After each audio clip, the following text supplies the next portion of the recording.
हंस परिव्राज का आचार्य श्री श्रीमद भक्ति सिद्धांत सरस्वती ठाकुर शिल प्रभुपाद की, अनंत कोटि वैष्णव वृंद की, नमाचार्य शिल हरिदास ठाकुर की, प्रेम से कहो श्री कृष्ण चैतन्य प्रभु नित्यानंद श्री अद्वैत गदाधर शिवसदि गौर भक्त वृंद की, श्री श्री राधा कृष्ण गौर गोपीनाथ राधा कुंड श्याम कुंड गिरि गोवर्धन की, श्री वृंदावन धाम की, श्री मथुरा धाम की, श्री द्वारका धाम की, नदिया नवद्वीप धाम की, मायापुर चंद्रदेव मंदिर की, जगन्नाथ पुरुषोत्तम क्षेत्र की,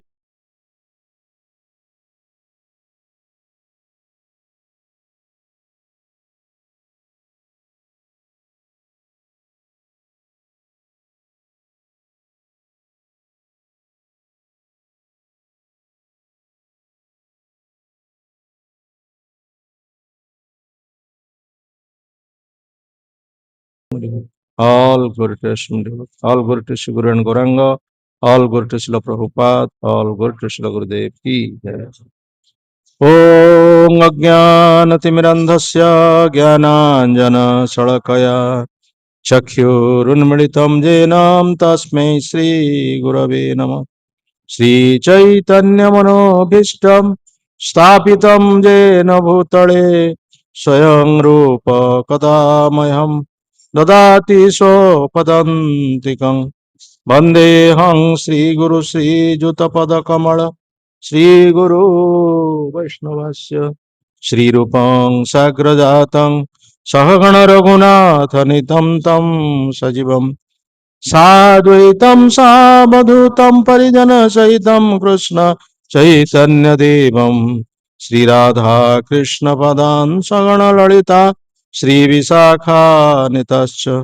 हे कृष्ण करुणा सिन्धु दीनबन्धु जगत्पते गोपेश गोपिका कान्त राधाकान्त नमोऽस्तुते। तप्त काञ्चन गौराङ्गी राधे वृन्दावनेश्वरी वृषभानुसुते देवी प्रणमामि हरिप्रिये। वाञ्छाकल्पतरुभ्यश्च कृपा सिन्धुभ्येव च पतितानां पावनेभ्यो वैष्णवेभ्यो नमो नमः। नमो महावदन्याय कृष्ण प्रेम प्रदायते कृष्णाय कृष्ण चैतन्य नाम्नि गौरतीसे नमो नमः। नीलाचल निवासाय नित्याय परमात्मने बलभद्र सुभद्राभ्यां जगन्नाथाय ते नमः।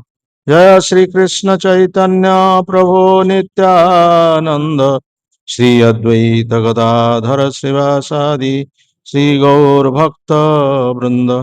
हरे कृष्णा कृष्णा कृष्णा हरे हरे, हरे राम राम राम हरे हरे। हरे कृष्णा कृष्णा कृष्णा हरे हरे, हरे राम राम राम हरे हरे। हरे कृष्णा कृष्णा कृष्णा हरे हरे, हरे राम राम राम हरे हरे। ओम नमो भगवते वासुदेवाय, ओम नमो भगवते वासुदेवाय, ओम नमो भगवते वासुदेवाय।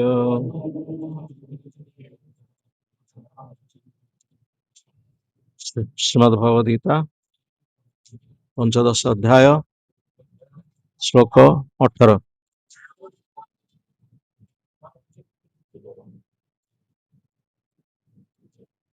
जस्मात् क्षरम् अतीतो अहम् अक्षरादपि चोत्तम अतो अस्मि लोके वेदे च प्रथितः पुरुषोत्तमः। जस्मात्क्षरम् अतीतो अहम् अक्षरादपि चोत्तमः अतोऽस्मि लोक वेदे च प्रथितः पुरुषोत्तमः यस्माक्षरम् अतीतो अहम् अक्षरादपि चोत्तमः अतोऽस्मि लोकवेदे च प्रथितः पुरुषोत्तमः।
लोकवेदे च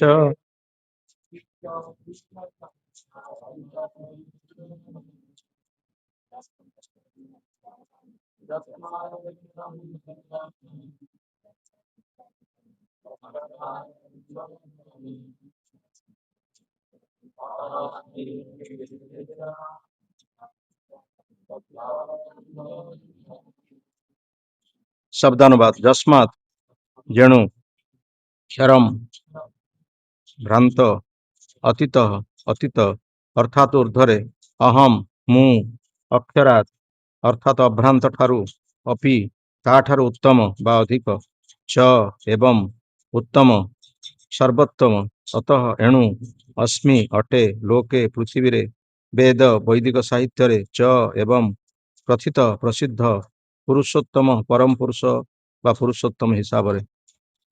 अनुवाद जेहेतु मु दिव्य उभय क्षर और अक्षर ठारू ऊर्ध्वरे अवस्थित एवं जेहेतु मु महान तेणु मु उभयत्र अर्थात पृथ्वी रे एवं वेदरे बा वैदिक साहित्य रे पुरुषोत्तम नाम रे ख्यात अटे।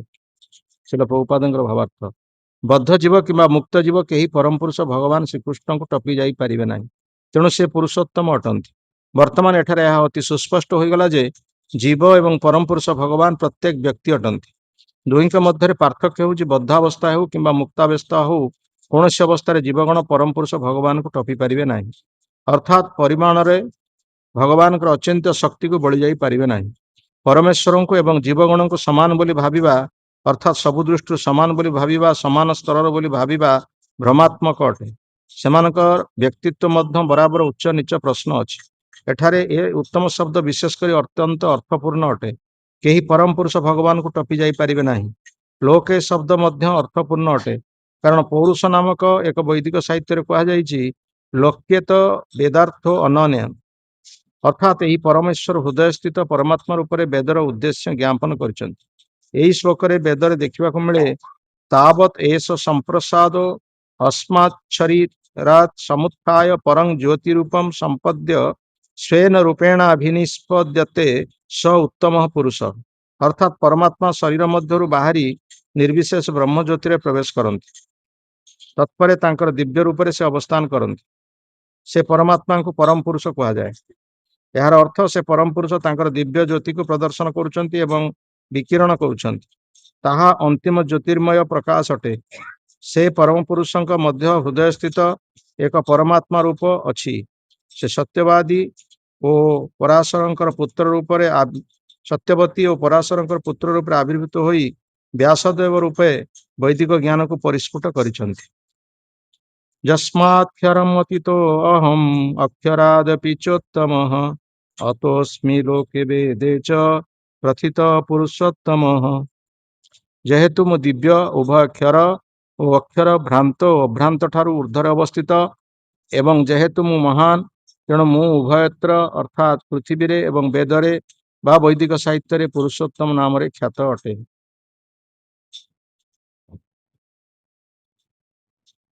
ତ ଭଗବାନ କୃଷ୍ଣ ଗତ 2 ଦିନ ହେଲା ଏ ଶ୍ଲୋକରେ କହୁଥିଲେ ଯେ ସେ ଏ ଭୌତିକ ଜଗତର ଯେଉଁ ଜୀବମାନେ ଅଛନ୍ତି ଭ୍ରାନ୍ତ ଅଭ୍ରାନ୍ତ ପୁଣି ବଦ୍ଧ ମୁକ୍ତ ଭ୍ରାନ୍ତ ଯେଉଁମାନେ ଭଗବାନଙ୍କୁ ଭୁଲି ଯାଇଛନ୍ତି ଅଭ୍ରାନ୍ତ ଯେଉଁମାନେ ଭଗବାନଙ୍କୁ ସ୍ମରଣ ରଖିଛନ୍ତି ବା ଭଗବାନଙ୍କ ସହିତ ଯୁକ୍ତ ହୋଇଛନ୍ତି ବଦ୍ଧ ଜୀବ ଯେଉଁମାନେ 4ଟି ଦୋଷ କାଲି ଆମେ ଆଲୋଚନା କରୁଥିଲେ ଯେଉଁମାନେ ବଦ୍ଧାବସ୍ଥା ଭୋଗ କରୁଛନ୍ତି ଜନ୍ମ ମୃତ୍ୟୁ ଜରା ବ୍ୟାଧି ରୂପକ ଦୁଃଖରେ ଘୂର୍ଣ୍ଣାୟମାନ ହେଉଛନ୍ତି ଏବଂ ଯେଉଁମାନେ ମୁକ୍ତ ଜୀବ ଯେଉଁମାନଙ୍କର ଏଇ ବଦ୍ଧାବସ୍ଥା ନାହିଁ ବା 4ଟି ଦୋଷ ନାହିଁ ସେମାନଙ୍କ ବିଷୟରେ କାଲି ସବୁ ଆଲୋଚନା ହେଉଥିଲା ଏବଂ ଆଜି ଶ୍ଲୋକରେ ବିଶେଷ କରି ଭଗବାନ କୃଷ୍ଣ କହୁଛନ୍ତି ଯେତେ ସବୁ ଜୀବ ଅଛନ୍ତି ବୃଦ୍ଧାବସ୍ଥା ହଉ ବା ମୁକ୍ତାବସ୍ଥା ହଉ ବା ଭ୍ରାନ୍ତ ହଉ ବା ଅଭ୍ରାନ୍ତ ହଉ ସମସ୍ତଙ୍କ ଉପରେ ସେ ଅଛନ୍ତି ପୁରୁଷୋତ୍ତମ। ତେଣୁ ପୁରୁଷମାନଙ୍କ ମଧ୍ୟରେ ସେ ହେଉଛନ୍ତି ଉତ୍ତମ। ପୁରୁଷ ତାଙ୍କୁ ହିଁ କୁହାଯାଏ। ପ୍ରକୃତ ଦେଖିବାକୁ ଗଲେ ସମସ୍ତେ ହେଉଛନ୍ତି ପ୍ରକୃତି, କେହି ପୁରୁଷ ନାହାନ୍ତି। ପ୍ରକୃତି ସମସ୍ତେ ଏବଂ ପ୍ରକୃତି ଅର୍ଥ ସ୍ତ୍ରୀଲିଙ୍ଗ। ତେଣୁ ସମସ୍ତ ସ୍ତ୍ରୀ ଏବଂ ଏକମାତ୍ର ପୁରୁଷ ହେଉଛନ୍ତି ସେ ନିଜେ ସ୍ୱୟଂ। ପୁରୁଷର ଅର୍ଥ କ'ଣ? ପୁରୁଷ ଅର୍ଥ ଯେ ଉପଭୋଗକାରୀ, ଯେ ଉପଭୋଗ କରେ ତାକୁ କୁହାଯାଏ ପୁରୁଷ। ଯେଉଁମାନେ ନିଜକୁ ପୁରୁଷ ବୋଲି କହୁଛନ୍ତି ସେମାନେ କ'ଣ ପ୍ରକୃତରେ ଉପଭୋଗକାରୀ? ସେମାନେ ପ୍ରକୃତରେ ଉପଭୋଗକାରୀ ଆଉ ଗୋଟିଏ ଅର୍ଥରେ କହିବାକୁ ଗଲେ ଯେଉଁ ମାଲିକ ବା ପ୍ରଭୁ ବୋଲି ତାଙ୍କୁ ବୁଝିବା ପାଇଁ ପଡ଼ିବ। ଯେଉଁମାନେ ନିଜକୁ ପୁରୁଷ ବୋଲି କହୁଛନ୍ତି ତଥାକଥିତ ପୁରୁଷ ବୋଲି କହୁଛନ୍ତି ସେମାନେ ପ୍ରକୃତରେ ଯେଉଁ ପ୍ରଭୁ ବା ମାଲିକାନା ସତ୍ତ୍ୱ ସେମାନଙ୍କର ଅଛି ସେମାନଙ୍କର ଅସ୍ଥାୟୀ ଭାବରେ ମାଲିକାନା ବା ଅସ୍ଥାୟୀ ଭାବରେ ପ୍ରଭୁ। ସେମାନେ ସ୍ଥାୟୀ ଭାବରେ ପ୍ରଭୁ ନୁହନ୍ତି କି ସ୍ଥାୟୀ ଭାବରେ ମାଲିକ ନୁହନ୍ତି, କିନ୍ତୁ ସ୍ଥାୟୀ ଭାବରେ ପ୍ରଭୁ ବା ସ୍ଥାୟୀ ଭାବରେ ମାଲିକ ହେଉଛନ୍ତି ନିଜ ସ୍ୱୟଂ ଭଗବାନ। ତେଣୁ ସିଏ ହେଉଛନ୍ତି ପୁରୁଷମାନଙ୍କ ମଧ୍ୟରେ ଉତ୍ତମ, ଅର୍ଥାତ୍ ସିଏ ହେଉଛନ୍ତି ପୁରୁଷୋତ୍ତମ। ତେଣୁ ଆମେ ବହୁତ ଦେଖିଛେ ବହୁତ ଅନୁଷ୍ଠାନ ମାନଙ୍କରେ ଜଣକୁ ବ୍ୟକ୍ତି ବିଶେଷକୁ ପୁରୁଷୋତ୍ତମ ବୋଲି ମଧ୍ୟ କୁହାଯାଉଛି। ବ୍ୟକ୍ତି ବିଶେଷକୁ ପୁରୁଷୋତ୍ତମ କୁହାଯାଉଛି। ଭଗବାନଙ୍କ ବ୍ୟତୀତ ଆଉ କାହାକୁ ପୁରୁଷୋତ୍ତମ କୁହାଯାଇ ପାରିବ ନାହିଁ। ଏଠାରେ ନିଜେ ଭଗବାନ କହୁଛନ୍ତି ଯେ ମୁଁ ହେଉଛି ପୁରୁଷୋତ୍ତମ। ଏକମାତ୍ର ଭଗବାନ ହେଉଛନ୍ତି ପୁରୁଷୋତ୍ତମ। କୌଣସି ବ୍ୟକ୍ତିଙ୍କୁ ଆମେ ପୁରୁଷୋତ୍ତମ ଆଖ୍ୟା ଦେଇପାରିବା ନାହିଁ। ଯେଉଁମାନେ ବ୍ୟକ୍ତି ବିଶେଷକୁ ପୁରୁଷୋତ୍ତମ ବୋଲି ଆଖ୍ୟା ଦେଉଛନ୍ତି ସେମାନେ ବହୁତ ବଡ଼ ଭୁଲ କରୁଛନ୍ତି। କାରଣ ସାଧାରଣ ବ୍ୟକ୍ତିଙ୍କୁ ଭଗବାନ ବୋଲି ଭାବିବା ଏବଂ ଭଗବାନଙ୍କୁ ସାଧାରଣ ବ୍ୟକ୍ତି ବୋଲି ଭାବିବା ଇଏ ହେଉଛି ସବୁଠାରୁ ବଡ଼ ଭୁଲ। ତେଣୁ ବିଶେଷ କରି ଭଗବାନ ନିଜକୁ ଏଠାରେ ପୁରୁଷୋତ୍ତମ ବୋଲି କହୁଛନ୍ତି। ଆଉ ତାଙ୍କ ସହିତ କେହି ସମକକ୍ଷ ହେଇପାରିବେ ନାହିଁ ବା ତାଙ୍କୁ କେହି ଟପି ପାରିବେ ନାହିଁ। ଭଗବାନଙ୍କ ସହିତ ସମକକ୍ଷ ମଧ୍ୟ ହେଇପାରିବେନି ଆଉ ତାଙ୍କୁ ମଧ୍ୟ ଟପି ପାରିବେ ନାହିଁ। ଏ କଥା ଗୀତାରେ ମଧ୍ୟ କହିଛନ୍ତି ଯେ ମୋ ସହିତ ସମକକ୍ଷ କେହି ହେଇପାରିବେ ନାହିଁ ବା ମତେ କେହି ଟପି ପାରିବେ ନାହିଁ। ଈଶ୍ୱର ପରମକୃଷ୍ଣ ସଚିଦାନନ୍ଦ ବିଗ୍ରହ ଅନାଦିରାଦି ଗୋବିନ୍ଦ ସର୍ବ କାରଣ। ଭଗବାନ ହେଉଛନ୍ତି ଅନାଦି, କାହାର ସେ ସମସ୍ତଙ୍କର ହେଉଛନ୍ତି ଆଦି, ତାଙ୍କର କେହି ଆଦି ନିର୍ଣ୍ଣୟ କରିପାରିବେ ନାହିଁ। ସମସ୍ତଙ୍କର ସେ ହେଉଛନ୍ତି ପିତା, ପରମ ପିତା ବୋଲି କୁହାଯାଉଛି, କିନ୍ତୁ ତାଙ୍କର ପିତା କେହି ଆମେ କହିପାରିବା ନାହିଁ। ଯଦିଓ ସେ ଭୌତିକ ଜଗତରେ ଆସିଥିଲେ ବସୁଦେବ ଏବଂ ଦେବକୀଙ୍କର ପୁତ୍ର ରୂପରେ ଆସିଥିଲେ, କିନ୍ତୁ ପ୍ରକୃତରେ ସେ ଚିଜଗତରେ ତାଙ୍କର କେହି ପିତା ନାହାନ୍ତି। ସେ ହେଉଛନ୍ତି ସମସ୍ତଙ୍କର ଆଦି, ତାଙ୍କର ଆଦିକୁ କେହି ଆମେ ନିର୍ଣ୍ଣୟ କରିପାରିବା ନାହିଁ। ଗୀତାରେ ମଧ୍ୟ ସେ କଥା କହିଛନ୍ତି, ବହୁତ ବାର କହିଛନ୍ତି। ଅହଂ ସର୍ବସ୍ୟ ପ୍ରଭବୋ ମତ୍ତ ସର୍ବଂ ପ୍ରବର୍ତ୍ତତେ ଇତି ମତ୍ୱା ଭଜନ୍ତି ମାଂ ବୁଦ୍ଧା ଭାବ ସମନ୍ୱିତା। ମୋ ଠାରୁ ସବୁ କିଛି ସୃଷ୍ଟି ହେଇଛି। ଭଗବାନ ନିଜେ କହୁଛନ୍ତି ଅହଂ ମାନେ ମୁଁ, ନିଜେ ଭଗବାନ କହୁଛନ୍ତି ମୋ ଠାରୁ ସବୁ କିଛି ସୃଷ୍ଟି ହେଇଛି। ପ୍ରଭବ ଅହଂ ସର୍ବସ୍ୟ ପ୍ରଭବ ମତ୍ତ ସର୍ବ ପ୍ରବର୍ତ୍ତତେ, ମୋ ଠାରୁ ସବୁ କିଛି ସୃଷ୍ଟି ହେଇଛି ଆଉ ସେମାନେ ପାଳନ ପୋଷଣ ଇତ୍ୟାଦି ସବୁ ମୋ ଦ୍ୱାରା ହିଁ ହଉଛି। ଏସବୁ କଥା କିଏ ଜାଣିଛନ୍ତି? ଇତି ମତ୍ୱା ଭଜନ୍ତି ମା, ଯେଉଁମାନେ ମତେ ଭଜନ କରନ୍ତି ସେମାନେ ହିଁ ମତେ ଜାଣିଛନ୍ତି, ଏସବୁ କଥା କୁହାଯାଇଛି। ତାପରେ ମଧ୍ୟ କୁହାଯାଇଛି ମୁଁ ହଉଛି ଭଗବାନ। ଅହଂ ଆଦି ହି ଦେବାନାଂ ମହର୍ଷିଣାଞ୍ଚ ସର୍ବସ, ମୁଁ ଦେବତା ମାନଙ୍କ ମଧ୍ୟରେ ଆଦି, ଆଉ ଏପରିକି ମହର୍ଷି ଏବଂ ବିଦ୍ୱାନ ବ୍ୟକ୍ତି ସବୁ ମୋ ଠାରୁ ଆସିଛନ୍ତି। ଅହଂ ଆଦି ହି ଦେବାନାଂ ମହର୍ଷିଣାଞ୍ଚ ସର୍ବସ। ପୁଣି ମଧ୍ୟ ଭଗବାନ କହିଛନ୍ତି ଭକ୍ତାରଂ ଯଜ୍ଞ ତପସା ସର୍ବଲୋକଂ ମହେଶ୍ୱରମ୍ ସୁହୃଦଂ ସର୍ବଭୂତାନାଂ ଜ୍ଞାତ୍ୱା ମାଂ ଶାନ୍ତିମ୍ ରୁଚ୍ଛତି। ଭଗବାନ ହେଉଛନ୍ତି ଏକମାତ୍ର ଉପଭୋଗକାରୀ। ସେ ହେଉଛନ୍ତି ଏକମାତ୍ର ଉପଭୋଗକାରୀ, ଜୀବ ଉପଭୋଗକାରୀ ନୁହଁ। जीव जे निजक उपभोगकारी बोली कहूचे सी हूँ अस्थायी उपभोगकारी, से क्षणस्थायी अल्प समय पर उपभोग करुच्ची, किंतु प्रकृत में तार से उपभोगर चिंताधारा खूब कम दिन भितर चलीज। तेणु भगवान होउछन्ति एकमात्र उपभोगकारी, से होउछन्ति पुरुषोत्तम, तांकु केही तांको सहित समकक्ष हेई परिबे नाही बा तांकु केही टपी जाई परिबे नाही। এই কথা ମଧ୍ୟ ମତ୍ତ ପରତରମ ନାନ୍ୟତ୍ କିଞ୍ଚିଦ୍ अस्ति ଧନଞ୍ଜୟ, ଏ କଥା ମଧ୍ୟ ଭଗବାନ କହିଛନ୍ତି ମତ୍ତ ପରତରମ ନାନ୍ୟତ୍, ମୋ ଠାରୁ କେହି ଉନ୍ନତତର ନାହାନ୍ତି ବା ମୋର ସମକକ୍ଷ କେହି ହେଇପାରିବେନି। ଏ କଥା ମଧ୍ୟ ଅର୍ଜୁନଙ୍କୁ ସେ କହୁଛନ୍ତି ମତ୍ତ ପରତରମ ନାନ୍ୟତ୍ କିଞ୍ଚିଦ୍ अस्ति ଧନଞ୍ଜୟ ମୟି ସର୍ବମ୍ ଇଦମ୍ ପ୍ରୋତ୍ରଗତା ମଣିଗଣା ଇବ। ଯେମିତି ସୂତାରେ ସବୁ ଫୁଲ ଗୁନ୍ଥା ହଉଛି, ଠିକ ସେଇଭଳି ଭାବରେ ଜୀବମାନେ मानव ठार आरंभ कर पशु पक्षी कीट पतंग समस्ते गोटे सूतार गुंथा होती, ग्रह ग्रहांतर इत्यादि समस्ते गोटे सूतार गुंथा होती एवं भगवान समस्त को नियंत्रण कर ग्रह ग्रहांतर को नियंत्रण कर मनुष्य मान नियंत्रण कर सहित पशु पक्षी मान से नियंत्रण कर समस्त को से नियंत्रण कर प्रकार भाव में भगवान समस्त को नियंत्रण कर तेणु ग्रह ग्रहांतर को सूर्य माध्यम से नियंत्रण कर जे सविता सूर्य देवता केमती समस्त ग्रह देवता को नियंत्रण कर चक्षुरेशा सविता सकल ग्रहाण राजा समस्त सुरमूर्तिर शेष तेजा जस्या ज्ञया भ्रमति संवृत काल चक्रो गोविंदम आदि पुरुषम तमहं भजामि। जहाँकर चक्षु हूँ सूर्य, जहाँकर चक्षु हूँ चंद्र, सूर्य एवं चंद्र तांकर दुईटी चक्षु भगवान, तेणु से सूर्य आकार केते विराट आमे जानी परिया दरकार जे सूर्य केते दूर रे अछंती हमक केते से छोट देखा जाउछन, किंतु सूर्य जे आकार केते विराट आ सूर्य सेही सूर्य जदि भगवान चक्षु हेबे से भगवान केते विराट हेथिबे ताहाको आमे अनुमान करिया उचित।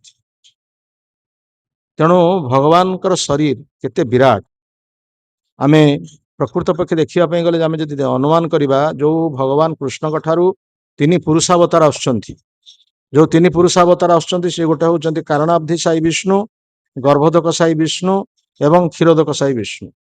प्रथमे पुरुषावतार जो कारणाब्धि साई विष्णु से आसुचंती संकर्षण ठारू, प्रथमे भगवान ठारू विस्तृतांश होचंती बलराम, बलराम ठारू विस्तृतांश होचंती संकर्षण महासंकर्षण, महासंकर्षण ठारू आसुचंती तीन पुरुषावतार। प्रथम पुरुषावतार होचंती कारणाब्धि साई विष्णु, जे कि समग्र भौतिक जगत जो जलमग्न थिला सेतेबेले से जलमग्न सागर रे से शयन करुचंती, समग्र जगत जलमग्न थिला जहाँ को वर्तमान तीन भाग जल कहुच एक भाग स्थल कहुच्छी, से किंतु चारि भाग जल थिला, चारि भाग जल रे से शयन करथिले, जे भयंकर जे स्वयं विराट एक विष्णु से शयन करथिले कारणाब्धि साई विष्णु जल कारण सागर जल रे शयन करथिले। तांकर निश्वास रु कोटि कोटि ब्रह्मांड जात हेछि, तांकर निश्वास कोटि कोटि ब्रह्मांड जात हो, ब्रह्मांड गुड़िक केते केते विराट, ये भौतिक जगत हो छोटिया ब्रह्मांड, या आहुरी विराट विराट सब ब्रह्मांड अच्छी, तेणु से सब ब्रह्मांड भगवान का निश्वास सृष्टि से भगवान आकार केते विराट आम एथर अनुमान करिपरिबा। से कोटि कोटि ब्रह्मांड जो सृष्टि से पुणी ब्रह्मांड गुड़ी कौन है ना भगवान का लोमरे से गुड़िक झुलुचंती, जो शरीर जो लोम अच्छी से लोमरे सबू ब्रह्मांड गुड़िक झुलुचंती, ताले से भगवान लोम गुड़िक केते विराट हेतो, भगवान शरीर केते विराट हेतो याको आमे अनुमान करिया उचित। आमे जगन्नाथ दास भागवत रे मध्य शुणिचे ब्रह्मांड माळ माळ होई तो लोम कूपे झुलु थाई, ब्रह्मांड माळ माळ हेई कि भगवान लोमरे सब झुलुचंती। तेणु से ब्रह्मांड मध्य गर्भोदक साई विष्णु प्रवेश करुचंती एवं से गर्भोदक साई विष्णु प्रवेश कला परे तांको नाभिरु एक पद्म जात होउची, जो पद्मरु ब्रह्मा जात होउचंती। ब्रह्मांकर सृष्टि भगवान नाभिरु पद्मरु सृष्टि होउचंती, तेणु भगवान अन्य एक नाम मध्य पद्मनाभ। आ ब्रह्मा निजे भगवान ठार जात हेतुवा हेतु तांकर नाम हला स्वयंभू, स्वयं अर्थात भगवान ठारू से जात होइचंती, कोनोसी स्त्री सहित संपर्कित हेकि से आसी नाहंती। तेणु भगवान ठारू से ब्रह्मा जात हेतुवा हेतु ब्रह्मा निजे तांकर सृष्टि क्रिया मध्य जानि पारु नाहंती, ब्रह्मा किभଳି भाबरे सृष्टि हेले से मध्य निजे जानि पारु नाहंती। सेतेबेले से ब्रह्मा मध्य जिज्ञासा करुचंती मु किए, मु काहे के जगत को आसीची, मोर कार्य कौन, मोर कौन करने को हबो, ये जो प्रश्न जोटा कह जिज्ञासा, ब्रह्म जिज्ञासा आमको जिज्ञासा करने को पड़ो। ब्रह्म जिज्ञासा ब्रह्मा जमी जिज्ञासा करथिला मु किए, मु काहे के जगत को आसीची, मोर कार्य कौन, मु कर्तव्य कौन करी, ये सब जिज्ञासा जो ब्रह्मा मन रे आसीथिला, ब्रह्मा मध्य निज संपर्क जानि पार नथिले मु कौन पई सृष्टि हेछि। ମୁଁ କାହିଁକି ଏ ଜଗତକୁ ଆସିଛି, ମୋର କାର୍ଯ୍ୟ କ'ଣ, ଏ ସମ୍ପର୍କରେ ବ୍ରହ୍ମା ପ୍ରଶ୍ନ କରିଥିବା ପରେ 1000 ବର୍ଷ ପରେ ତାଙ୍କର ହୃଦୟ ଭିତରୁ ଗୋଟେ ପ୍ରେରଣା ଆସିଲା, ତପସ୍ୟା କର, ତପ ତପ ତପ। ଭଗବାନ ତାଙ୍କ ହୃଦୟ ଭିତରେ ପ୍ରେରଣା ଜାତ କରିଲେ, ତୁମେ ତପସ୍ୟା କର। ତେଣୁ ବ୍ରହ୍ମା 1000 ବର୍ଷ ତପସ୍ୟା କରିକି ତାଙ୍କୁ ଜୀବ ସୃଷ୍ଟି କରିବା ପାଇଁ ଆଦେଶ ହେଇଛି। ସମସ୍ତ ଜୀବମାନଙ୍କୁ ବ୍ରହ୍ମା ସୃଷ୍ଟି କରିଛନ୍ତି। ତେଣୁ ଏ ପ୍ରକାର ଭାବରେ ବ୍ରହ୍ମା ସମସ୍ତ ଜୀବମାନଙ୍କୁ ସୃଷ୍ଟି କରିଛନ୍ତି ଏବଂ ଯୋଉ ଜୀବମାନେ ସୃଷ୍ଟି ହେଲେ ସେ ଜୀବମାନଙ୍କ ହୃଦୟରେ ଯୋଉ ପରମାତ୍ମା ରୂପରେ ରହିଲେ ଭଗବାନ, ସେ ହଉଛନ୍ତି କିଏ ନା ସେ ହଉଛନ୍ତି କ୍ଷୀରୋଦକ ସାଇ ବିଷ୍ଣୁ। ତେଣୁ ଏଇଭଳି ଭାବରେ ଭଗବାନଙ୍କ ଠାରୁ ସମସ୍ତ ବ୍ରହ୍ମାଙ୍କ ଠାରୁ ଆରମ୍ଭ କରି ସମସ୍ତ ଜୀବମାନେ ସୃଷ୍ଟି ହେଇଛନ୍ତି ଏବଂ ସେଇ ଭଗବାନ କୃଷ୍ଣଙ୍କ ଠାରୁ ଅନ୍ୟ ଅବତାର ମାନେ ମଧ୍ୟ ଆସୁଛନ୍ତି, ଯାହାଙ୍କୁ ଲୀଳା ଅବତାର ବୋଲି କୁହାଯାଇଛି। ରାମାଦି ମୂର୍ତ୍ତିଷୁ କଳା ନିୟମେନ ତିଷ୍ଠନ୍ ନାନାବତାରମ ଅକରୋତ ଭୁବନେଷୁ କିନ୍ତୁ କୃଷ୍ଣ ସ୍ୱୟଂ ସମଭବତ ପରମଃ ପୁମାଞ୍ଜୋ ଗୋବିନ୍ଦମ ଆଦି ପୁରୁଷମ ତମହଂ ଭଜାମି। ରାମ, ନୃସିଂହ, ବରାହ, ବାମନ ଇତ୍ୟାଦି ଯୋଉ ସବୁ ଅବତାର ମାନେ ଆମେ ଦେଖୁଛେ ବା ଗୀତ ଗୋବିନ୍ଦରୁ ପଢୁଛେ, 10 ଅବତାର ମାନଙ୍କର ଯୋଉଟା ପଢୁଛେ, ସେ ଅବତାର ମାନେ ଆସୁଛନ୍ତି ଭଗବାନ କୃଷ୍ଣଙ୍କ ଠାରୁ। ଭଗବାନ କୃଷ୍ଣ ହଉଛନ୍ତି ଅବତାରୀ, ଭଗବାନ କୃଷ୍ଣ ହଉଛନ୍ତି ଅବତାରୀ, ତାଙ୍କ ଠାରୁ ଅବତାର ଆସୁଛନ୍ତି। କେଶବ ଧୃତ ରାମ ଶରୀର, କେଶବ ଧୃତ ଭୃଗୁପତି ରୂପ, କେଶବ ଧୃତ ମୀନ ଶରୀର। କେଶବ କହିଲେ ଭଗବାନ କୃଷ୍ଣ, ତାଙ୍କ ଠାରୁ ଏମାନେ ସବୁ ଆସୁଛନ୍ତି। ଯେମିତି ଉଦାହରଣ ବ୍ରହ୍ମ ସଂହିତାରେ କୁହାଯାଇଛି, ଗୋଟିଏ ମୂଳ ଦୀପ ଅଛି, ସେଇ ମୂଳ ଦୀପରୁ ଅନନ୍ତ ଦୀପ, ଅସଂଖ୍ୟ ଦୀପ ଲଗେଇ ଦିଆଯାଉଛି ଏବଂ ମୂଳ ଦୀପର ଯେତିକି ଶକ୍ତି ଅଛି ଅନ୍ୟ ଦୀପ ମାନଙ୍କର ମଧ୍ୟ ସେତିକି ଅଛି, କିନ୍ତୁ ମୂଳ ଦୀପ ଗୋଟେ ହଉଛି ପ୍ରଥମ ଦୀପ, ଯୋଉଟା କି କୃଷ୍ଣ, ଆଉ ଅନ୍ୟ ଦୀପ ମାନେ ମଧ୍ୟ ଅବତାର ମାନେ। ଦୀପାର୍ଚିରେବ ହି ଦଶାନ୍ତରମ ଅଭ୍ୟୁପେତ୍ୟ ଦୀପାୟତେ ବିବୃତ ହେତୁ ସମାନ ଧର୍ମା ଜସ୍ତା ଦୃଗୈବ ହି ચ ବିଷ୍ଣୁ ତୟା ବିଭାତି ଗୋବିନ୍ଦମ ଆଦି ପୁରୁଷମ ତମହଂ ଭଜାମି। ଦୀପାର୍ଚିରେବ ହି ଦଶାନ୍ତରମ, ଅର୍ଥାତ ଗୋଟିଏ ମୂଳ ଦୀପ ରହିଛି, ମୂଳ ଦୀପଟି ପ୍ରଜ୍ୱଳିତ ହେଇଛି, ତାଠାରୁ ଅନନ୍ତ ଦୀପ ସବୁ ଲାଗି ଯାଉଛି ଏବଂ ସବୁ ଦୀପ ଗୁଡିକ ଲଗେଇଗଲା ପରେ ସେଇ ମୂଳ ଦୀପର ଜ୍ୟୋତି ଯାହା ବା ସେ ମୂଳ ଦୀପର ଶକ୍ତି ଯାହା, ଅନ୍ୟ ଦୀପ ମାନଙ୍କର ଶକ୍ତି ମଧ୍ୟ ସେୟା, କିନ୍ତୁ ମୂଳ ଦୀପଟା ହଉଛି ଅଲଗା। ମୂଳ ଦୀପ ଠାରୁ ହିଁ ଅନନ୍ତ ଦୀପ ଆସୁଛି, ଅସଂଖ୍ୟ ଦୀପ ଆସୁଛି, କିନ୍ତୁ ମୂଳ ଦୀପ ଆଉ ଅସଂଖ୍ୟ ଦୀପ ମଧ୍ୟ ସେଇ ଶକ୍ତି ସମ୍ପନ୍ନ, କିନ୍ତୁ ମୂଳ ଦୀପ ହଉଛନ୍ତି ଅବତାରୀ, ସେ ହଉଛନ୍ତି କୃଷ୍ଣ। ତେଣୁ ଏ ପ୍ରକାର ଭାବରେ ଆମେ ଭଗବାନ କୃଷ୍ଣଙ୍କୁ ବୁଝିବା ଦରକାର। ତେଣୁ ଭଗବାନଙ୍କର ଯାହା 10 ଅବତାର ବୋଲି କୁହାଯାଇଛି, ପ୍ରକୃତରେ 10 ଅବତାର ନୁହେଁ, ତାଙ୍କର ଅସଂଖ୍ୟ ଅବତାର। ଅବତାରା ହି ଅସଂଖ୍ୟା, ଭାଗବତରେ କୁହାଗଲା, ଅବତାରା ହି ଅସଂଖ୍ୟା ହରେ ସତ୍ୟ ନୀତି ଦ୍ୱିଜା ଯଥା ଅବିଦ୍ୟାସିନ କୁଲ୍ୟା ସରସ୍ୟସୁ ସହସ୍ରସୁ। ଭଗବାନଙ୍କର ଅନନ୍ତ ଅବତାର ଅଛି, ଅଗଣନ ଅବତାର, ତାକୁ ଆମେ କେହି ଗଣି ପାରିବା ନାହିଁ ବା ତାକୁ କଳନା କରାଯାଇ ପାରିବା ନାହିଁ। ଯେମିତି ସରସ୍ୟସୁ ସହସ୍ରସୁ, ଯେମିତି ସରସୀ ଅର୍ଥାତ ନଦୀ ବା ହ୍ରଦରେ ଯେମିତି ଆସୁଛି ଲହଡି ଆସୁଛି, ସମୁଦ୍ରରେ ଯେମିତି ଲହଡି ଆସୁଛି, ସେ ଲହଡିକୁ ଯେମିତି ଆମେ ଗଣି ପାରିବା ନାହିଁ, ସେଇଭଳି ଭଗବାନଙ୍କର ବିଭିନ୍ନ ଅବତାର ମାନଙ୍କୁ ମଧ୍ୟ ଆମେ କେବେ ହେଲେ ଗଣି ପାରିବା ନାହିଁ। ତେଣୁ ସେଇ ଅବତାରକୁ ଭାଗବତରେ 6 ପ୍ରକାର ଅବତାର କଥା କୁହାଯାଇଛି। 6 ପ୍ରକାର ଅବତାର, 6 ପ୍ରକାର ଅବତାର ମଧ୍ୟରେ ଏଇ ଯୋଉ 10 ଅବତାର ଆସୁଛନ୍ତି, ଇଏ ଗୋଟିଏ ପ୍ରକାର ଅବତାର, ଯୋଉଟା କି ଲୀଳା ଅବତାର। ଭଗବାନଙ୍କର ବିଭିନ୍ନ ଯୁଗରେ ବିଭିନ୍ନ ପ୍ରକାର ଲୀଳା ପ୍ରବର୍ତ୍ତନ କରୁଛନ୍ତି ବା ପ୍ରଦର୍ଶନ କରୁଛନ୍ତି। ଯେମିତି ସତ୍ୟ ଯୁଗରେ ତାଙ୍କର ଲୀଳା ପ୍ରକାଶ ପାଇଁ ସେ ଆସିଲେ ବରାହ ଅବତାରରେ ଏବଂ ନୃସିଂହ ଅବତାରରେ। ବରାହ ଏବଂ ନୃସିଂହ ଅବତାରରେ ଆସିଛନ୍ତି, ଯାହାକି ହିରଣ୍ୟାକ୍ଷ ଏବଂ ହିରଣ୍ୟକଶିପୁକୁ ହତ୍ୟା କଲେ। ତାପରେ ଆସିଲେ ତ୍ରେତା ଯୁଗରେ ରାବଣ ଏବଂ କୁମ୍ଭକର୍ଣ୍ଣକୁ ମାରିବା ପାଇଁ ରାମଚନ୍ଦ୍ର ମହାପ୍ରଭୁ ରୂପରେ ଆସିଲେ। ରାମଚନ୍ଦ୍ର ମହାପ୍ରଭୁ ରୂପରେ ତ୍ରେତା ଯୁଗରେ ଆସିଲେ ଏବଂ ଦ୍ୱାପର ଯୁଗରେ ନିଜେ ସ୍ୱୟଂ କୃଷ୍ଣ ଆସୁଛନ୍ତି। ସ୍ୱୟଂ କୃଷ୍ଣ ଆସୁଛନ୍ତି, ସେ ବହୁ ରାକ୍ଷସ ମାନଙ୍କୁ ମାରିଛନ୍ତି, କଂସକୁ ମାରିଛନ୍ତି, ଏଇଭଳି ଭାବରେ ବିଭିନ୍ନ ରାକ୍ଷସକୁ ମାରିଲେ, ସେ ହେଲେ ଦ୍ୱାପର ଯୁଗ। ଏବଂ କଳି ଯୁଗରେ ଭଗବାନଙ୍କର କୌଣସି ଲୀଳା ଅବତାର ନାହିଁ। କଳି ଯୁଗରେ ଭଗବାନଙ୍କର ଏଭଳି ଲୀଳା ଅବତାର ନାହିଁ, ଯେମିତି ଅନ୍ୟ ଯୁଗ ମାନଙ୍କରେ ଭଗବାନ ସବୁ ଲୀଳା ପ୍ରକାଶ କରିଛନ୍ତି। କାହିଁକି କଳି ଯୁଗରେ ଲୀଳା ଅବତାର ନାହିଁ, କଣ ପାଇଁ? କଳିଯୁଗର ଲୋକମାନଙ୍କର ଯୋଉ ବଦ୍ଧାବସ୍ଥା ରହିଛି ବା କଳିଯୁଗ ଲୋକମାନଙ୍କର ଯୋଉ ପାପ ରହିଛି, ଅନନ୍ତ ପାପ, ଅସଂଖ୍ୟ ପାପ ରହିଛି, ସେ ପାପ ଅର୍ଥାତ୍ ଆମର ଦୃଷ୍ଟି ଶକ୍ତି ସବୁଗୁଡାକ ଯାହା କୁହାଯାଏ ସୀମିତ ହେଇଥିବା ହେତୁ, ଆମର ଦୃଷ୍ଟି ଶକ୍ତି, ଆମର ଇନ୍ଦ୍ରିୟ ଗୁଡିକ ଦୋଷଯୁକ୍ତ ହେଇଥିବା ହେତୁ, ଆମର ଏଇ ଦୋଷଯୁକ୍ତ ଇନ୍ଦ୍ରିୟ ଦ୍ୱାରା ଆମେ ଭଗବାନଙ୍କୁ ଜାଣିପାରିବା ନାହିଁ କି ଦେଖିପାରିବା ନାହିଁ। ସେଥିପାଇଁ ଭଗବାନ କୃପା କରିକି ବିଗ୍ରହ ରୂପରେ ଅବତାର ହେଇଛନ୍ତି। କାଲି ଆମେ କହୁଥିଲେ ଭଗବାନ ବିଗ୍ରହ ରୂପରେ ଅବତାର ହେଇଛନ୍ତି ଏବଂ ନାମ ରୂପରେ, ଯୋଉ ନାମ ଉଚ୍ଚାରଣ କରାଯାଉଛି, ସେ ନାମ ରୂପରେ କଳି ଯୁଗରେ ଭଗବାନ ଅବତୀର୍ଣ୍ଣ ହୋଇଛନ୍ତି। କଳି କାଳେ ନାମ ରୂପେ କୃଷ୍ଣ ଅବତାର, ନାମ ହଇତେ ହୟ ସର୍ବ ଜଗତ ନିସ୍ତାର। नाम बिना कଳି काले नाही आर धर्म सर्वमंत्र सार नाम यही शास्त्र मर्म। चैतन्य महाप्रभुଙ୍କ लीଳାରେ ଯେତେବେଳେ ଚୈତନ୍ୟ ମହାପ୍ରଭୁ ବୃନ୍ଦାବନରେ ରହୁଥିଲେ ସେତେବେଳେ ତାଙ୍କର ଜଣେ ପାର୍ଷଦ ବଳଭଦ୍ର ଭଟ୍ଟାଚାର୍ଯ୍ୟ ସେ ତାଙ୍କୁ କହିଲେ ଯେ ଯମୁନା ନଦୀରେ ଭଗବାନ କୃଷ୍ଣ ରାତ୍ରିରେ ଦେଖା ଦେଇଛନ୍ତି।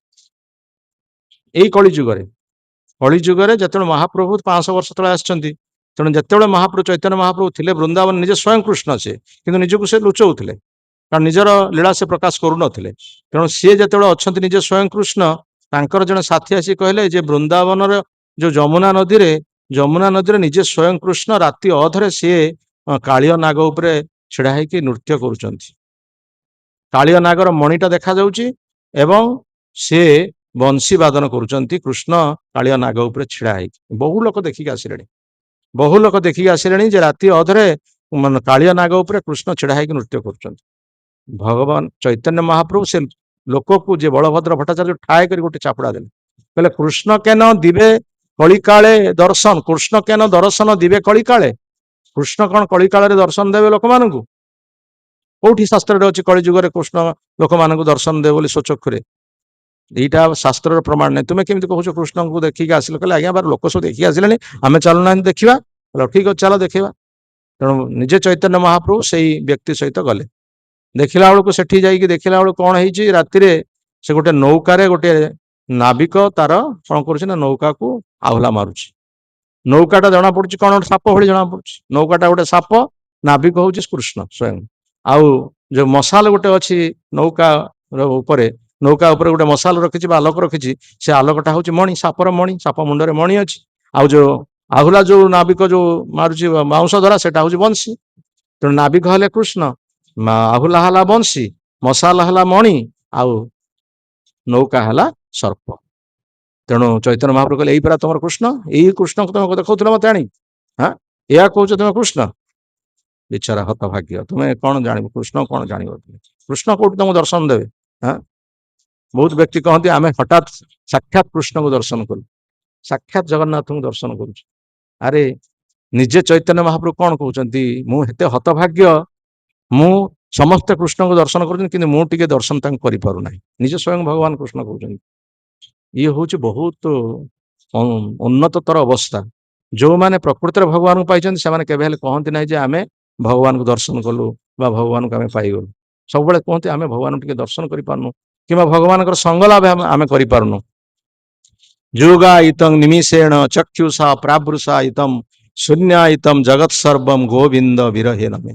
ମହାପ୍ରଭୁ ନିଜେ କହୁଥିଲେ, କହିଲେ କୃଷ୍ଣଙ୍କ ଅଦର୍ଶନରେ ଇଏ ଗୋଟିଏ ମୁହୂର୍ତ୍ତଟା ଗୋଟେ ଯୁଗ ଭଳି ପ୍ରତୀୟମାନ ହଉଛି।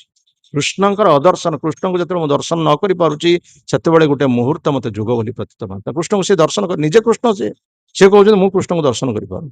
ଆମେ କିଭଳି ଭାବରେ କୃଷ୍ଣଙ୍କୁ ଦର୍ଶନ କରିପାରିବା? ଆମର କଣ ଏଇଭଳି ଭାଗ୍ୟ ହେଲାଣି, ଆମେ ସେପରି ସୌଭାଗ୍ୟ ପ୍ରାପ୍ତ ହେଲାଣି କୃଷ୍ଣଙ୍କୁ ଆମେ ଦର୍ଶନ କରିଦେବା ଏଇ ଚକ୍ଷୁରେ? ଆମେ ପ୍ରକୃତ ପକ୍ଷେ ଆମେ ବର୍ତ୍ତମାନ ଅଭ୍ୟାସ କରୁଛେ କିଭଳି ଭାବରେ ଭଗବାନଙ୍କ ନାମ ଉଚ୍ଚାରଣ କରି ଭଗବାନଙ୍କ ସହିତ ଯୁକ୍ତ ହବା, ଭଗବାନଙ୍କ ସେବାରେ ସଂଯୁକ୍ତ ହବା। କାରଣ ଭଗବାନଙ୍କ ସେବା ନ କରୁଥିବା ହେତୁ ଆମେ ଦୁଃଖ ପାଉଛେ। ତେଣୁ ଭଗବାନଙ୍କର ସେବାରେ ଯୁକ୍ତ ହେଲେ ପ୍ରକୃତରେ ଆମେ ଶାନ୍ତି ପାଇବା ବା ଆନନ୍ଦ ପାଇବା। କିନ୍ତୁ ଏଇ ଚକ୍ଷୁରେ ଆମେ ଭଗବାନଙ୍କୁ ଦର୍ଶନ କରିବା। ସେଥିପାଇଁ ଭଗବାନ ବିଗ୍ରହ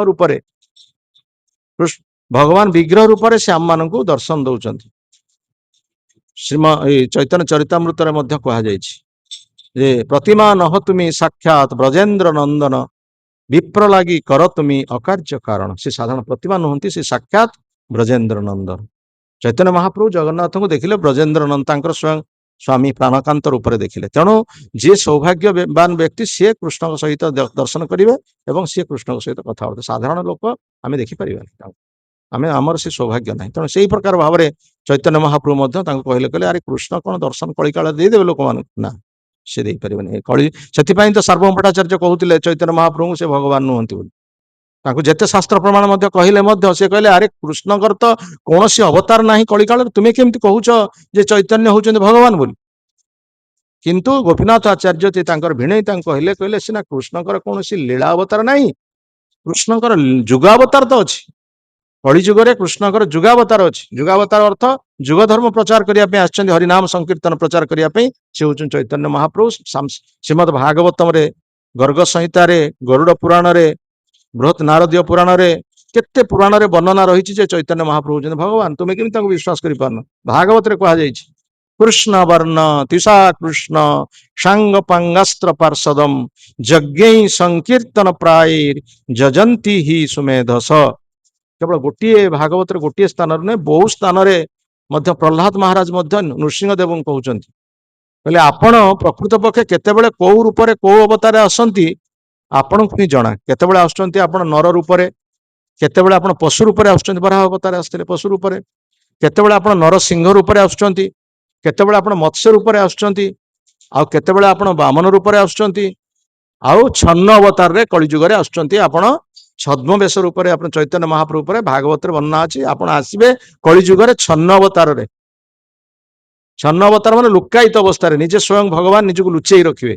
तेणु चैतन्य महाप्रभु निजक केवल भगवान बोली कहू नथिले। तेणु ये प्रकार भाव में भगवान किभଳି भाव में अवतार ग्रहण करचंती बा से कलिजुग जहाँ कहुई कलिजुग भगवान कौन अवतार नहीं जुगावतार रूप में भगवान अच्छा से कथा श्रीमद भागवत कहुई कृष्ण वर्ण त्विषा कृष्ण सांग पांगास्त्र पार्षदम जो भगवान कृष्ण आसिले द्वापर जुगरे अकृष्ण वर्ण अर्थात गौर वर्ण धारण कले कलि जुगरे राधा कृष्णंकर राधांकर वर्ण धारण करचंती राधांकर कांति राधांकर भाव राधांकर सब किछि को धारण करी आसिले कृष्ण निजे स्वयं चैतन्य महाप्रभु रूप में राधा कृष्ण नहे भिन्न चैतन्य चैतन्य महाप्रभु राधा कृष्णंकर मिलित रूप तेणु तांकर जो मिलित रूप जो गौरांग महाप्रभु से आसचंती कृष्ण वर्ण त्युषा कृष्ण सांग पांगास्त्र पार्षदम आउ सांग पांग मान को नहीं आसिले अर्थात से एका आसी ना भगवान कृष्ण जो आसन पार्षद मान को नहीं आसन चैतन्य महाप्रभु आसिले पार्षद मान को नहीं आसिले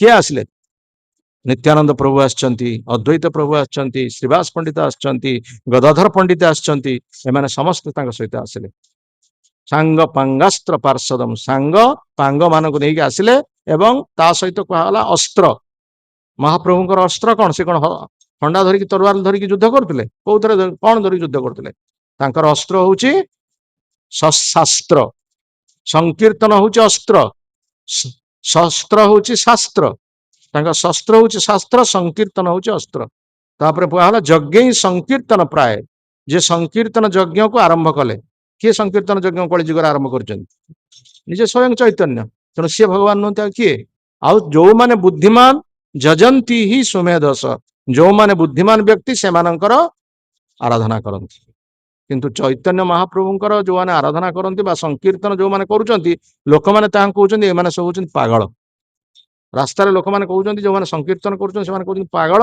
एमानकर किछ काम धंदा नाही रास्तार हरिनाम करूचंती किंतु भागवत रो कहला से माने होचंती विज्ञ से माने होचंती बुद्धिमान सुमेधस बोली कहला सबुठार बुद्धिमान से माने जो माने संकीर्तन करूचंती एक कथा केवल भागवत ने विभिन्न शास्त्र कहुई चैतन्य महाप्रभु भगवान बोली विभिन्न शास्त्र गरुड़ पुराण रे कहुई कलौ प्रथम संध्याया लक्ष्मीकांत महितले दारु ब्रह्म समीपस्थ सन्यास गौर विग्रह कली कलौ प्रथम संध्याया लक्ष्मीकांत भविष्यत कलिजुगर प्रथम संध्यार लक्ष्मीकांत जे किए नारायण भविष्यत से आसुचंती दारु ब्रह्म समीपस्थ दारु ब्रह्म किए स्वयं जगन्नाथ जगन्नाथ धाम पुरी रे से अछंती गौर विग्रह सन्यास नहीं कि गौर विग्रह रे से गौर विग्रह ऊपर से थिले किए से सन्यास धारण करथिले शरीर हूँ गौर वर्ण से किए ताले स्वयं महाप्रभु चैतन्य महाप्रभु छड़ा किए पारंती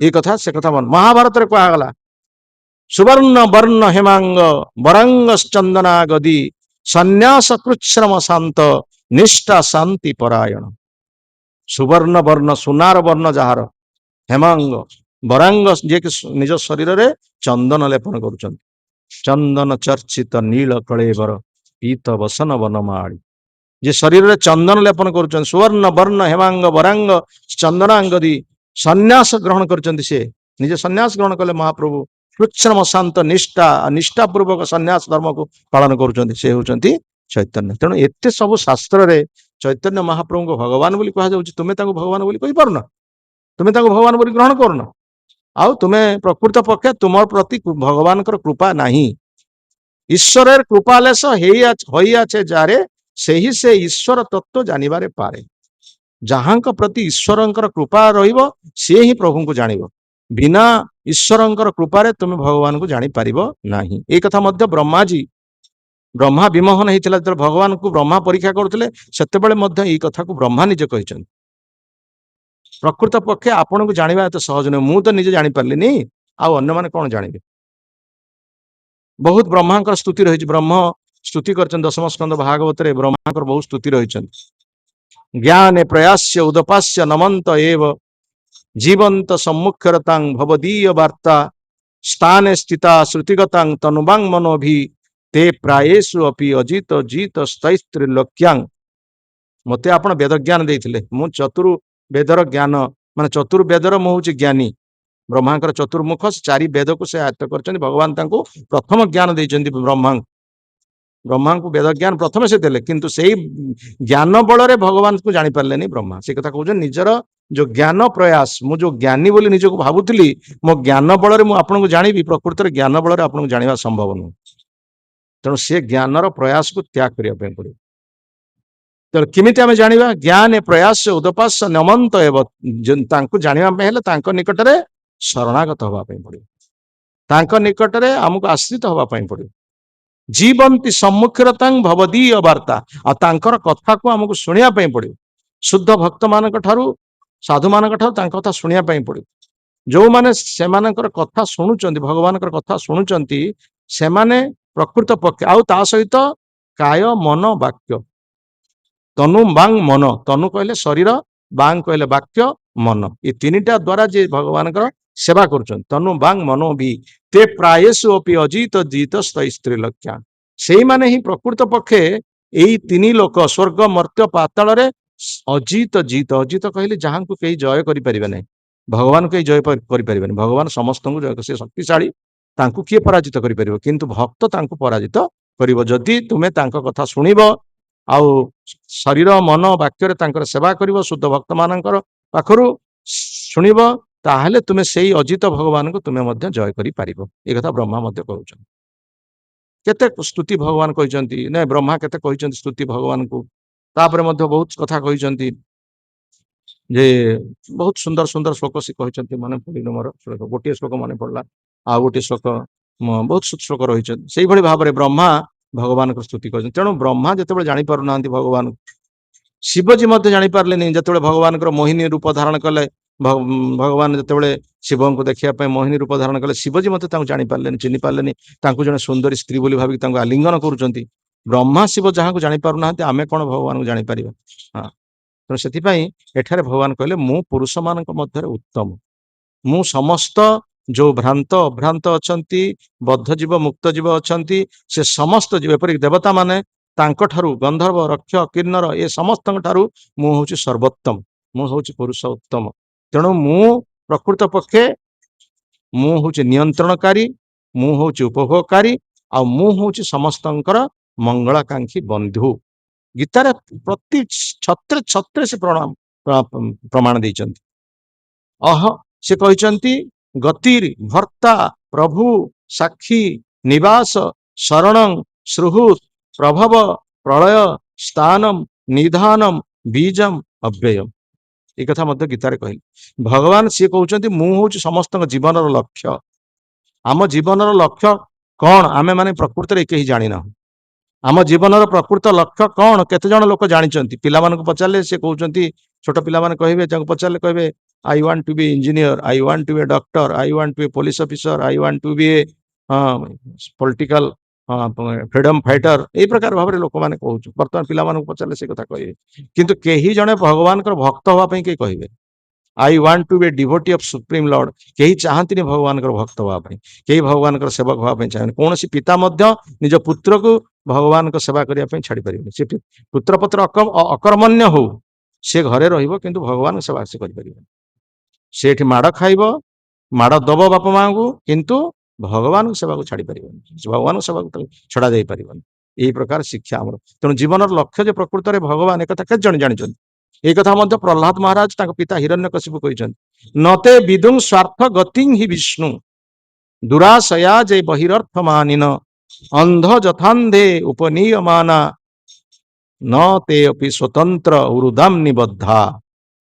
आमे माने सब जकड़ माने आमे माने सब बंधन भितर अछि आमे माने सब रज्जु दौड़ी द्वारा बंधन भितर आमे आबद्ध होइक अछि सत्वर गुणर बंधन रज गुणर बंधन तम गुणर बंधन ये समस्त बंधन भितर आबद्ध होइकी आमे माने विभिन्न प्रकार सब आशा आशंका मध्य अछि तेणु आमे आशा आशंका भितर रहिला परे आमे प्रकृतिर जीवन लक्ष्य जे भगवान एक कथा केते जण जानिछन्ति प्रहलाद मध्य कहउछन्ति नते विदुं स्वार्थ गतिं आम जीवन स्वार्थ जे प्रभु भगवान एक कथा केते जण जानिछन्ति परीक्षित महाराज को सुखदेव कहले तुम जीवन काल भितर जहा कर ना कहीं तुम जीवन काल तपस्या कर तुम्हें जीवन काल सेवा कर रोगी सेवा कर तुम्हें जीवन काल भरे अनाथाश्रम कर तुम जीवन काल भरे चिकित्सालय कर बा विद्यालय खोल जहा कर किंतु अंतिम रे भगवान कर नाम जदि उच्चारण न होइछि ताहले जीवन तुमर वृथा एताभ्याम सांख्य योगाभ्याम स्वधर्मम परिनिष्ठया जन्मलाभ परपुंसा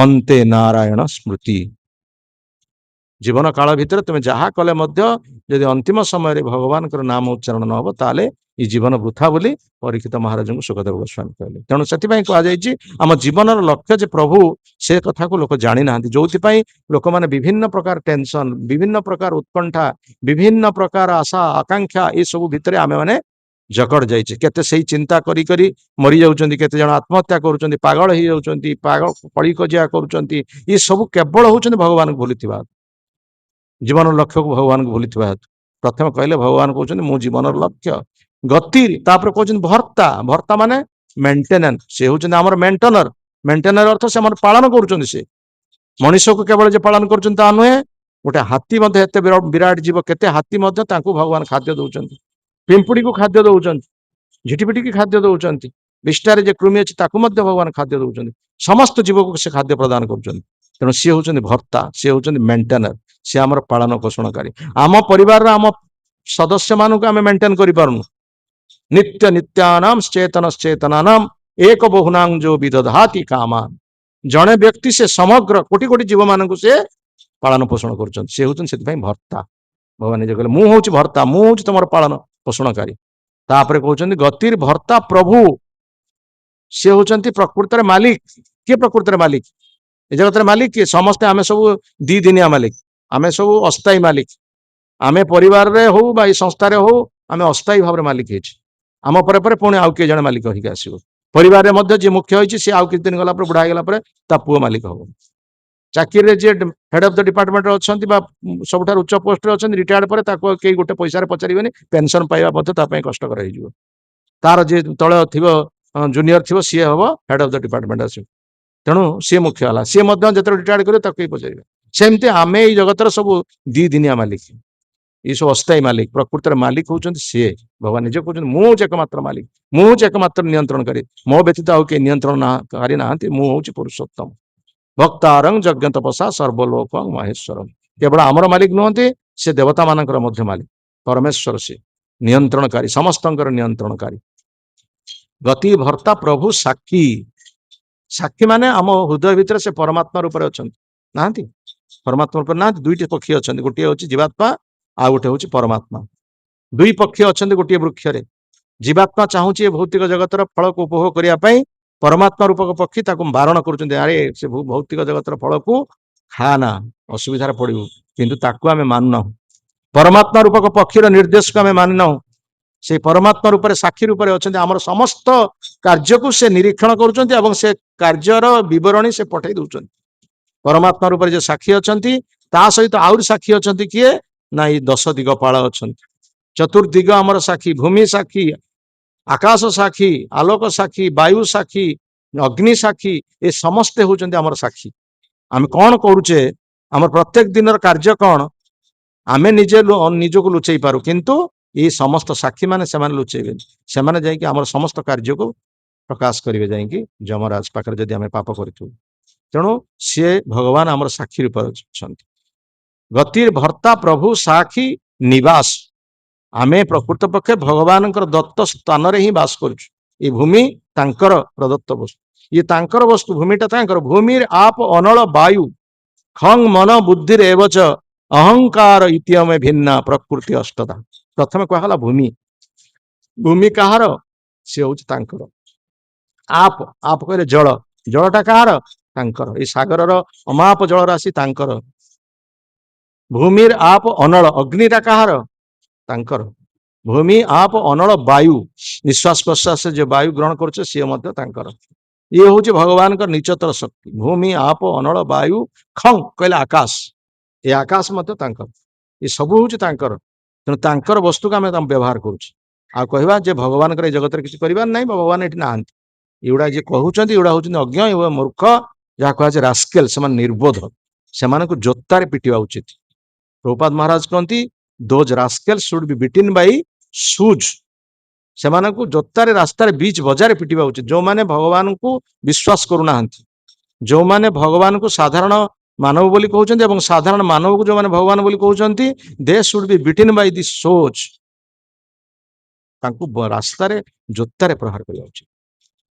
ଭଗବାନଙ୍କର ଏତେ ସବୁ ଜିନିଷ ଆମର ପାଇବା ସତ୍ତ୍ୱେ, ଏତେ ସବୁ ଜିନିଷ ବ୍ୟବହାର କରିବା ସତ୍ତ୍ୱେ ଆମେ କହିବା ଭଗବାନ ଭଗବାନ କେହି ନାହାନ୍ତି। ଓ ଭଗବାନ କୋଉଠି ଅଛନ୍ତି ଆମେ ତ ଦେଖିପାରୁନୁ, ତମେ କଣ କହୁଛ ଭଗବାନଙ୍କୁ? କୋଉଠି ଭଗବାନଙ୍କୁ ଦେଖେଇବ? ତେଣୁ ଏଇ ପ୍ରକାର ଲୋକ ହଉଛନ୍ତି ନିର୍ବୋଧ, ସେମାନେ ରାସ୍କେଲ୍ସ ବୋଲି କୁହାଯାଇଛି। ତେଣୁ ସିଏ କହିଲେ ମୁଁ ହଉଛି ନିବାସ। ଆଉ ଶରଣ, କାହାର ଶରଣରେ ଆମେ ଯିବା? ପ୍ରକୃତରେ ପ୍ରକୃତରେ କାହାର ଶରଣରେ ଆମେ ଯିବା? କିଏ ପ୍ରକୃତରେ ଆମକୁ ରକ୍ଷା କରିପାରିବ? ନିଜେ ଭଗବାନ କହିଛନ୍ତି ଗୀତାରେ, ସର୍ବଧର୍ମାନ ପରିତ୍ୟଜ୍ୟ ମାମେକଂ ଶରଣଂ ବ୍ରଜ। ସବୁ ଧର୍ମକୁ ତ୍ୟାଗ କରି ତୁମର ମନ ଧର୍ମ, ଦେଶ ଧର୍ମ, ଜାତି ଧର୍ମ, ସବୁ ଧର୍ମ, ମନ ଧର୍ମ ସବୁ ଇତ୍ୟାଦି ତ୍ୟାଗ କରିକି ଏକମାତ୍ର ମୋର ଶରଣରେ ଆସ। ଚୈତନ୍ୟ ମହାପ୍ରଭୁ ତାହାକୁ ହିଁ ସେ ପ୍ରାକ୍ଟିସ କଲେ ଏବଂ ତାହାକୁ ପରୀକ୍ଷାମୂଳକ ଭାବରେ ପ୍ରମାଣିତ କରି ଦେଖେଇଲେ। ଏଇ ଯୋଉ ଶରଣାଗତିର ମାର୍ଗ ହଉଛି ହାତ ଉପରକୁ ଟେକିବା। ମହାପ୍ରଭୁ ହାତ ଉପରକୁ ଟେକିଛନ୍ତି, ୟାର ହଉଛି ଶରଣାଗତିର ଲକ୍ଷଣ। ଶ୍ରୀକୃଷ୍ଣ ଚୈତନ୍ୟ ପ୍ରଭୁ ଯିବେ ଦୟା କରି ସୋ ପାର୍ଷଦ ସୁୟ ଧାମ, ସହ ଅବତରୀ ଅତ୍ୟନ୍ତ ଦୁର୍ଲଭ ପ୍ରେମ କରିବାରେ ଦାନ, ଶିଖାଏ ଶରଣାଗତି ଭକତର ପ୍ରାଣ। ସେ ଶରଣାଗତିଟାକୁ ଆମକୁ ଶିଖିଲେ ସମ୍ପୂର୍ଣ୍ଣ ଭାବରେ ଭଗବାନ ନିକଟରେ ନିଜେ ଶରଣାପନ୍ନ, ନିଜେ ଭଗବାନ ଏହାକୁ ଆସିକି ଶିକ୍ଷା ଦଉଛନ୍ତି। ତୁମେ ଯଦି ଭଗବାନଙ୍କୁ ଜାଣିବା ପାଇଁ ଚାହଁ ବା ଭଗବାନ କୃପା ପାଇବା ପାଇଁ ଚାହଁ, ତାଙ୍କ ନିକଟରେ ସମ୍ପୂର୍ଣ୍ଣ ଭାବରେ ସରେଣ୍ଡର କର। ତୁମେ ସରେଣ୍ଡର କର, ନିଜେ ଭଗବାନ ଏଟାକୁ ଶିକ୍ଷା ଦଉଛନ୍ତି। କାହିଁକି ନା ନିଜେ ଭଗବାନ କହିଲେ, ଯଦି ଭଗବାନ କହିଲେ ଦ୍ୱାପର ଯୁଗରେ ଡିମାଣ୍ଡ କଲେ ତୁମେ ଶରଣାଗତ ହୁଅ, କିନ୍ତୁ କଳି ଯୁଗରେ ତ ସମସ୍ତେ ନିଜେ ନିଜେ ଭଗବାନ। ଡିମାଣ୍ଡ କଲେ ଏଠି ହବ? ଏଠି ଡିମାଣ୍ଡ କଲେ ହବନି। ନିଜେ ସେଥିପାଇଁ ଭଗବାନ କହୁଛନ୍ତି ମୁଁ ଶରଣାଗତ। ଭଗବାନ ନିଜେ କହୁଛନ୍ତି ମୁଁ ଶରଣାଗତ, ତୁମେ ମାନେ ଶରଣାଗତ କି ହୁଅ ନ ହୁଅ ସେଟା ତମ ଉପରେ ନିର୍ଭର କରେ। ମୁଁ ତୁମକୁ କାହାକୁ ଆଦେଶ ଦେଇପାରିବିନି, କିନ୍ତୁ ମୁଁ ତାଙ୍କର ଶରଣାଗତ। ঐ ନନ୍ଦ ତନୁଜ କିଙ୍କର ପତିତଂ ମା ବିଷମେ ଭବାମ୍ବୁଧୌ, କୃପୟା ତବ ପାଦ ପଙ୍କଜ ସ୍ଥିତ ଧୂଳି ସଦୃଶ ବିଚିନ୍ତୟ। ମହାପ୍ରଭୁ ନିଜେ କହୁଛନ୍ତି ହେ ନନ୍ଦ ସୁତ କୃଷ୍ଣ, ହେ ନନ୍ଦଙ୍କର ସୁତ କୃଷ୍ଣ, ମୁଁ ଆପଣଙ୍କର ଚରଣ ସେବକ।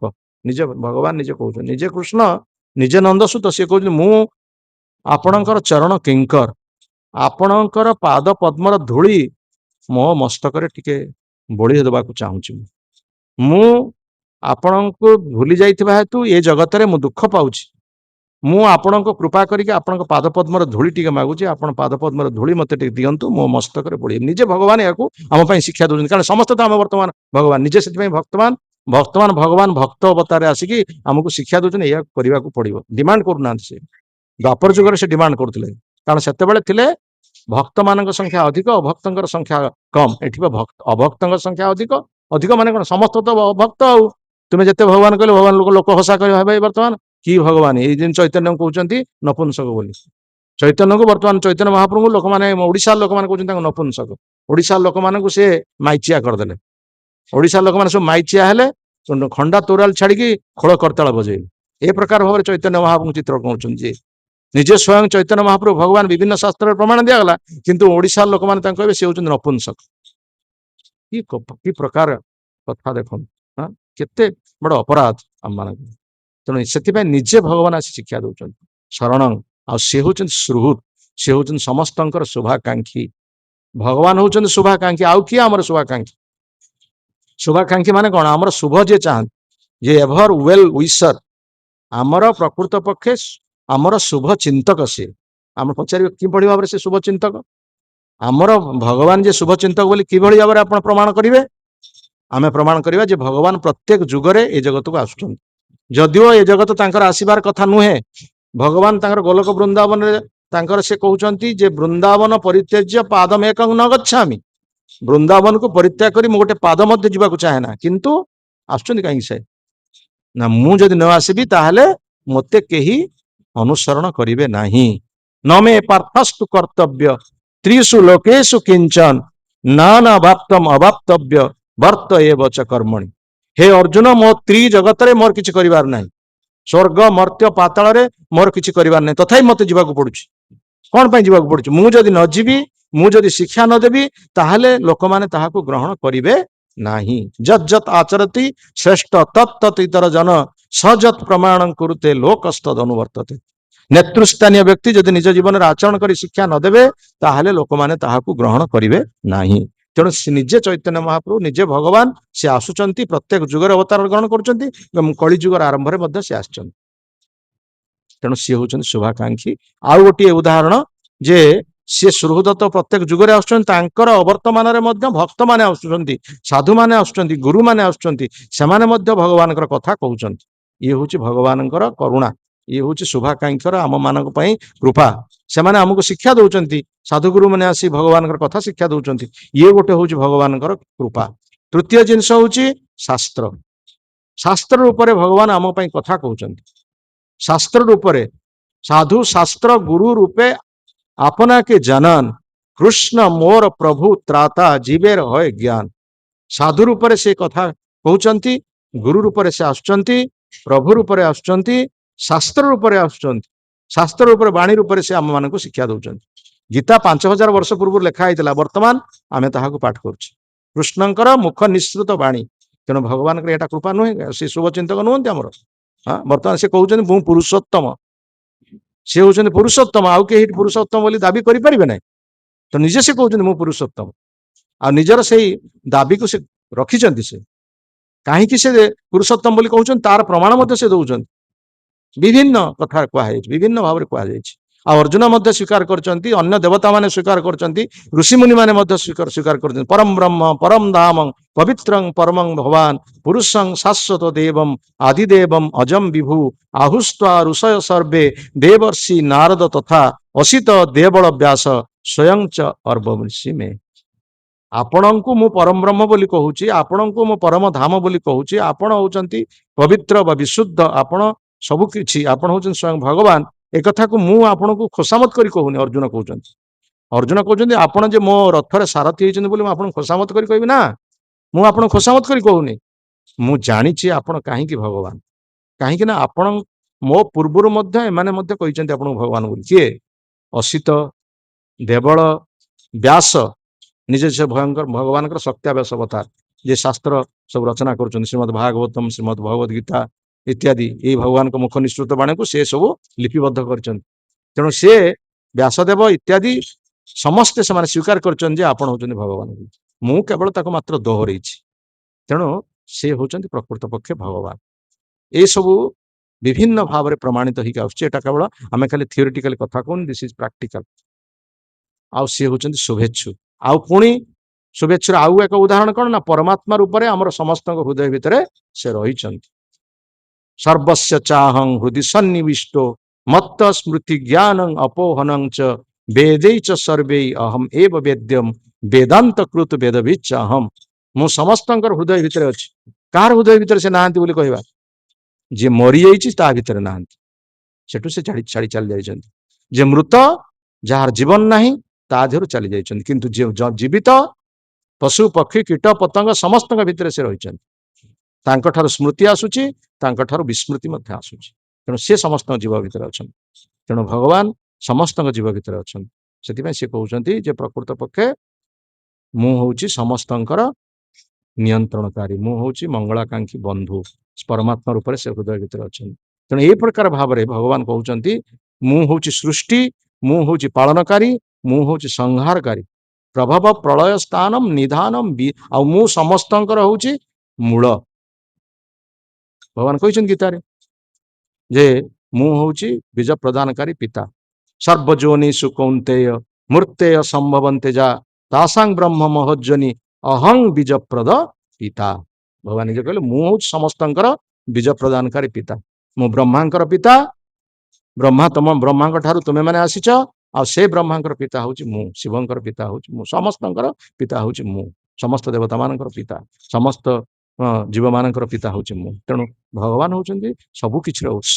जो माने यहाँ को जानिबे सेई माने ही प्रकृत पक्षे सुरक्षित हेबे एवं कृपा लाभ करिवे जोटा कि भगवान वर्तमान ये अध्याय रे पुरुषोत्तम जोगरे हमकु जणैया पे चाहउछन किंतु आमे माने न जानिथबा हेतु आमे माने कोन करूचे आमे माने मूल को न देखिकी आमे देखुछु कोन ऊपर को देखुछु हमर मूलटा को जानिया दरकार जेमती प्रथमे कहगला पुरुषोत्तम जोगर प्रथम श्लोक रे ऊर्ध्व मूल अध शाख छंद प्राहुर अव्ययम अशस्त प्राहुर अव्यवन अव्ययम छंदासी जस्य पर्णानी जस्तु वेदं स वेदविद यही भौतिक जगत गोटे ओलटा वृक्ष माने यार मूल अच्छी कोठी ऊपर को अच्छी आ डाल पत्र अच्छी तल बुझे पड़े केमती मूल ऊपर को डाल पत्र तल बुझे केमती आम तक प्रकृत पक्षे आम मूल के अनुसंधान करूने आम सब तल को जाऊँ तलक माने निम्न स्थल को नरक को जीवा पापकर्म करवा नरक को जीवा यही भौतिक जगतर पापकर्म माने